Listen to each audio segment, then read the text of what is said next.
Today we'll be talking about the 4 classical civilizations' war strategies, which include Rome, India, China, and Greece.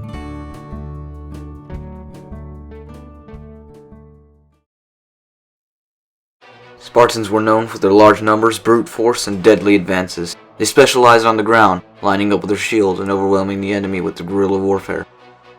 Athens, on the other hand, excelled in naval warfare, with massive ships and flaming arrows to sink enemy ships at all ranges. The Spartans were harshly raised and were sometimes killed at birth if deemed unsuitable for battle. Athens were less strict and used a more strategic thinking in battle. Fun fact, they were the first people to use hostages for an upper hand. Weapons for both of these armies included swords, spears, arrows, and an iconic shield.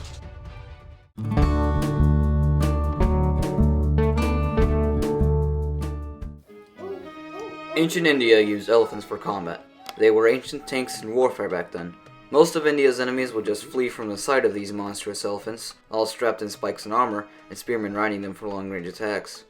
They had foot soldiers, but the elephants were their main focus. Most people believed that using the elephants in battle is what made them endangered and almost extinct now.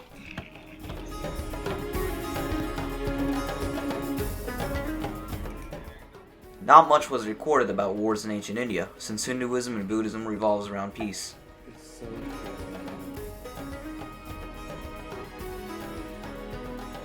Ancient Rome's war tactics were phalanx formations and turtle formations. The phalanx formation was when the soldiers would form a block and point their spears in all directions. The turtle tactic was when the soldiers would form a block and have shields above and in front of them.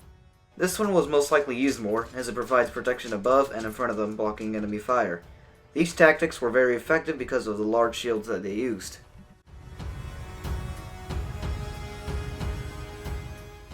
China had some more advanced techniques, mostly consisting of defense since their entire country was surrounded by mountains, so they didn't have much to conquer.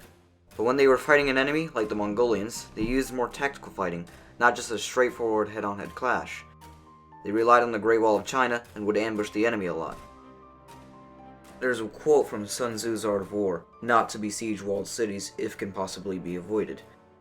What this means is that if you're on top of a really big wall fighting an enemy, you probably have a good advantage.